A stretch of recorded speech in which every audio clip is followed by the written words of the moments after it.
Abri os meus lábios ao Senhor e a minha boca anunciará o vosso louvor. Olá, minha irmã, meu irmão, louvado seja nosso Deus. Que bom estamos aqui perseverando. A perseverança é fundamental. Precisamos perseverar, insistir na experiência da graça de Deus. A palavra de Deus nos ensina, batei e abre-se-vos-á. E é isso que estamos fazendo, aprendendo a viver de forma mais espiritual nesse mundo que tanto nos leva, nos puxa para baixo, que tanto nos incomoda. Então é necessário tirarmos esse tempinho e nos colocarmos na presença de Deus diariamente. Então vamos iniciar o nosso programa em nome do Pai, do Filho, do Espírito Santo. Amém. Na igreja, nós temos tantos santos que nos testemunham como viver isso, como buscar essa experiência, como passar por esse mundo sem deixar que o mundo nos estrague. Nós somos criação de Deus e, ao contrário, aproveitar esse mundo e ir buscando essas experiências com Deus. Tem uma santa que me encanta, Santa Bernadette. Santa Bernadette, na sua simplicidade, na sua pureza, ela era capaz de ver o que ninguém mais era capaz de ver. A experiência de Bernadette em Lourdes, na França, é tão profunda que até hoje milhares de pessoas vão até aquele lugar buscando uma experiência semelhante. Bernadette, com os dedos, cavou a pedra e de lá brotou uma água que tantos testemunhos existem da sua cura. E hoje nós celebramos Nossa Senhora de Lourdes, a Senhora, a bela Senhora que naquele lugar aparecia essa menina de um coração tão puro. E ela convidava os pecadores à conversão, solicitando à igreja grande zelo pela oração e pela caridade. Nenhuma novidade, mas uma mensagem que abalou o mundo naquela época. Sobretudo, no respeito ao serviço dos pobres e dos doentes, aos pobres e aos doentes. Como eu falei, nenhuma novidade, mas de tempo em tempo, Deus, e de forma especial, a Mãe de Deus, Maria Santíssima, ela vem para nos lembrar desse compromisso. No mundo, não estamos para esbanjar, para viver desperdício, ao contrário. No mundo estamos para aprender a ser santos, porque santos seremos por toda a eternidade. Rezemos o nosso Ave Maria de hoje, pedindo a intercessão de Nossa Senhora, que hoje nós vamos chamar Senhora de Lourdes. Aquela que apareceu em Lourdes e é a mesma que hoje, no seu coração, na sua casa, te convida à mesma experiência, da experiência com um Deus que ama o necessitado. Ave Maria, cheia de graça, o Senhor é convosco. Bendita sois vós entre as mulheres e bendito é o fruto do vosso ventre, Jesus. Santa Maria, Mãe de Deus, rogai por nós, pecadores, agora e na hora de nossa morte. Amém. Esvaziando o nosso coração para vivermos essa palavra, rezemos juntos o ato de contrição. Ó Deus de misericórdia, socorrei a nossa fraqueza, para que ao celebrarmos a memória da Virgem Imaculada, Mãe de Deus, possamos, por sua intercessão, ressurgir de nossos pecados. Amém.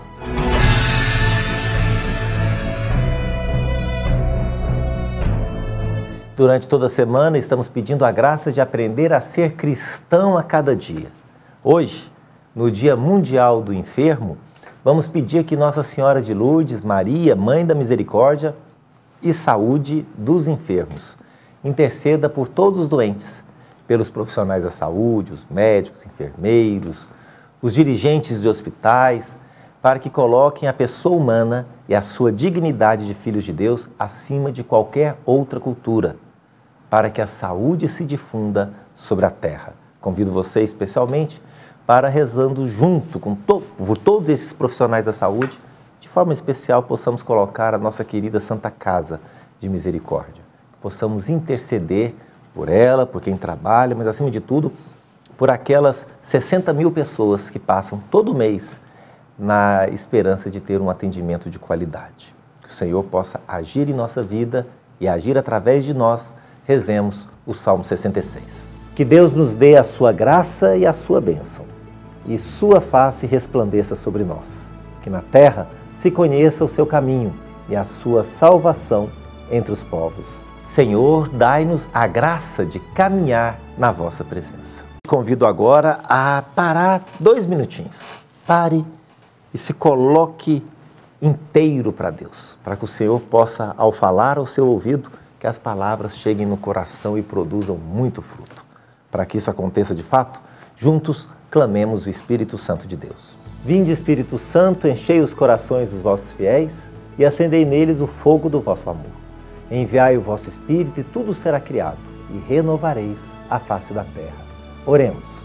Ó Deus, que instruístes os corações dos vossos fiéis com a luz do Espírito Santo, fazei que apreciemos retamente todas as coisas, segundo o mesmo Espírito, e gozemos sempre de sua consolação. Por Cristo, Senhor nosso.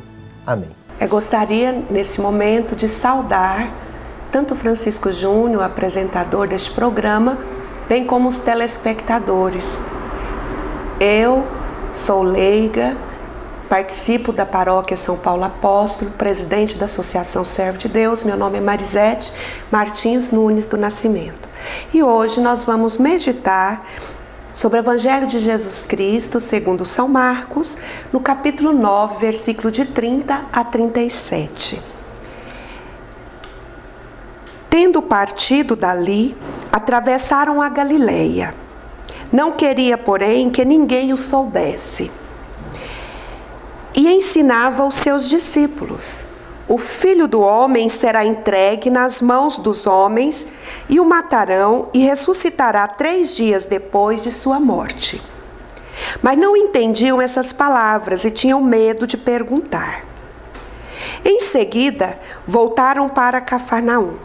Quando já estava em casa, Jesus perguntou-lhes: de que faláveis pelo caminho? Mas eles calaram-se, porque pelo caminho haviam discutido entre si qual deles seria o maior. Sentando-se, chamou os 12 e disse-lhes: se alguém quer ser o primeiro, seja o último de todos e o servo de todos. E tomando o menino, colocou-o no meio deles, abraçou-o e disse-lhes: todo o que recebe um destes pequeninos em meu nome, a mim é que recebe. E todo o que recebe a mim, não me recebe, mas aquele que me enviou.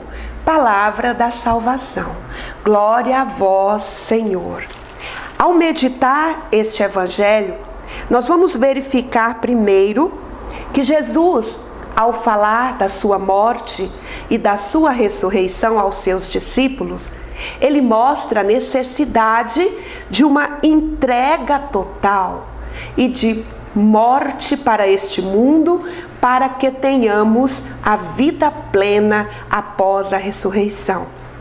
E os discípulos, tão limitados a este mundo, a esta vida, nada entendiam. E, enquanto caminhavam, em lugar de meditar quanto à necessidade da nossa entrega e morte para o mundo, discutiam entre si qual deles seriam o primeiro no reino dos céus.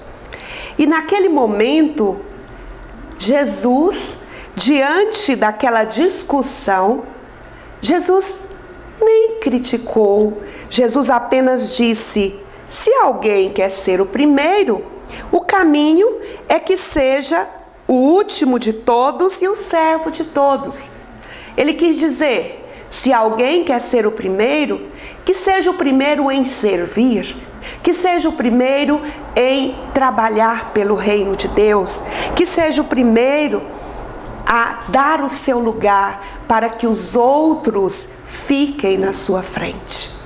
É importante nós meditarmos no mundo hoje.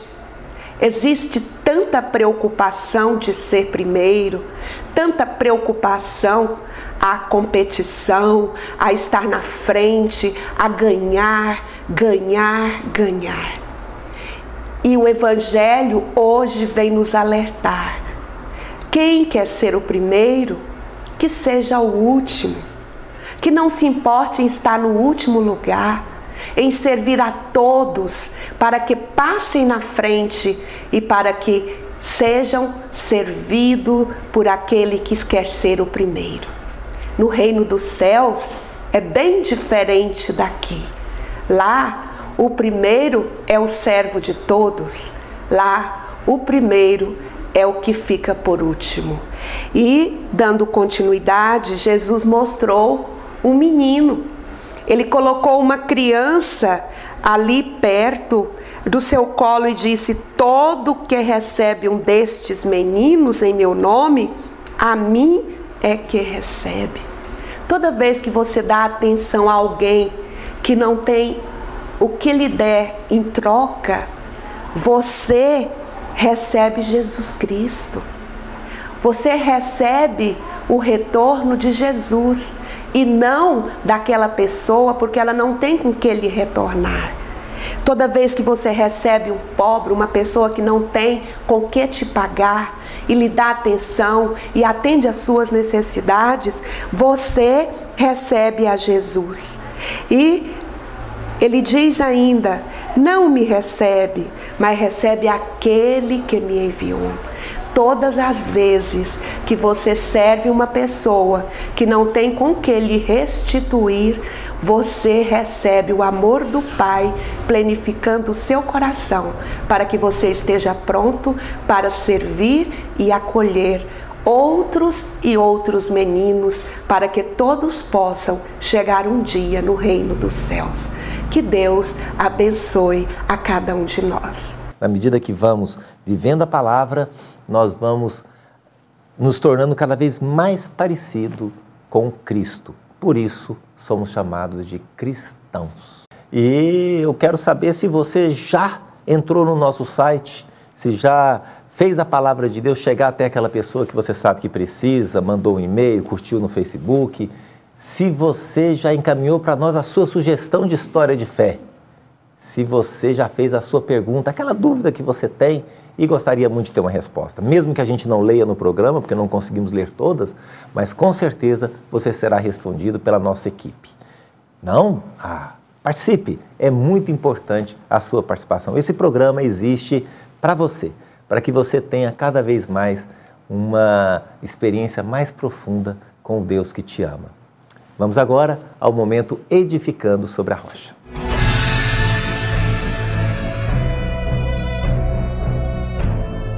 E hoje nós acolhemos a pergunta da Rilva, do setor Pedro Ludovico, que pergunta assim: Francisco Júnior, qual o sentido de beijar o altar na missa? Rilva, gostei da pergunta, é interessante. O beijo do altar é sinal de veneração pela mesa na qual se celebra a Eucaristia. É expressão de respeito e entrega espiritual a Deus. Você pode aprofundar neste e outros ritos litúrgicos no Cerimonial dos Bispos, número 196 a 208. 196 a 208. É muito importante essa pergunta da Rilva, porque nos leva a uma reflexão. Nada na liturgia, nada na celebração da missa existe por acaso. Se você faça a experiência, observe o padre, observe as pessoas que estão do seu lado, como o padre faz com as mãos, o momento que ele se levanta, se ele impõe as mãos, se ele abre os braços. Todo gesto tem um significado e um motivo. Se fazemos isso, a nossa oração fica mais profunda. Faça a experiência. E rezemos agora com Nossa Senhora de Lourdes, pedindo em especial por todas as pessoas doentes de nossa comunidade e de nossa família. Ó Virgem Imaculada, aparecendo a humilde Santa Bernadette, renovaste o apelo do Evangelho à oração incessante. Nós te pedimos a graça de ser pessoas de oração e que em nossas preces intercedamos também pelos irmãos, principalmente pelos pecadores, pelos pobres e pelos doentes. Amém. Porque todos nós podemos ser santos.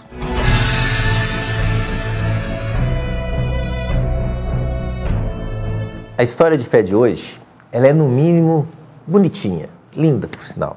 Conta a história de uma mãe que, querendo estimular o filho que estava aprendendo, iniciando a aprender a tocar piano, tocando as primeiras notas, criança, né, talvez com seus 4, 5 anos de idade, E ela, sempre muito apaixonada pela música, para motivar a criança, ela resolveu levá-lo num concerto de um grande pianista que estava na cidade. Não vou nem me arriscar a falar o nome, tem na história, mas é russo, eu não vou me arriscar não. Mas nesse grande pianista, um cara fantástico, um verdadeiro mestre da música. E ao chegar no teatro, um teatro muito bonito, um menino muito encantado com tudo aquilo, nunca tinha ido a um teatro daquela forma, ver as pessoas muito bem trajadas, procurando lugar para sentar, a mãe viu uma amiga. E foi conversar com a amiga, até explicar o que ela estava fazendo com a criança e que ela queria estimulá-la. O menino se viu solto e começou a andar explorando o teatro belíssimo, todo cheio de detalhes, com entalhes na parede, quando ele se deu diante de uma porta, não entre, ou proibida a entrada. Isso é um convite para uma criança entrar. E ele não se fez de rogado e entrou. Nisso, apagaram-se as luzes e se prepararam para iniciar o recital. A mãe, não encontrando a criança, quase desesperou. Abriram-se as cortinas, lá um belíssimo piano de cauda e, para surpresa dela, sentado no banquinho, estava a sua criança, o seu filho, que nem percebeu o que acontecia em volta.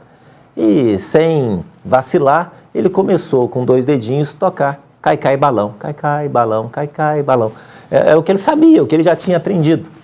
Todo mundo ficou espantado com aquela cena. Nisso entra no palco o famoso pianista, que se apressou em chegar até a criança e sussurrou no seu ouvido: não pare, continue tocando. E ele ficou lá com o dedinho e aquele grande pianista, com a mão esquerda, começou a tocar as notas baixas e começou a fazer o acompanhamento. Com a mão direita, ele começou a improvisar e daí saiu uma belíssima música. O povo, encantado com aquela situação, se admirava e, ao terminar, não se cansavam de aplaudir, encantados que ficaram com aquela situação. Uma situação constrangedora e inusitada, o mestre, ele conseguiu tirar uma belíssima apresentação, acima de tudo, demonstrando o homem que ele era, não apenas o pianista. Às vezes, nós temos que fazer isso na nossa vida. Nós sabemos que muitas vezes nos vemos em situações difíceis, constrangedoras. Se estivermos atentos, talvez escutemos a voz de Deus sussurrar no nosso ouvido: não pare, continue tocando. E se fizermos isso, também perceberemos as mãos de Deus que nos envolverão, nos abraçarão e nos farão seguir em frente. O que seremos capazes de produzir será muito mais do que imaginávamos, porque talvez nós sejamos capazes de tocar só o cacá e balão com 2 dedinhos, mas Deus, com as suas mãos ao redor de nós, nos abraçando, nos fará produzir peças maravilhosas. Tenha coragem, tenha fé, não pare de tocar. Nos momentos difíceis, escute a voz de Deus que fala assim: não pare, continue, eu estarei com você. Salvai-nos, Senhor, quando velamos, guardai-nos também quando dormimos. Nossa mente vigie com Cristo, nosso corpo repouse em sua paz. Deus te abençoe, em nome do Pai, do Filho e do Espírito Santo. Amém.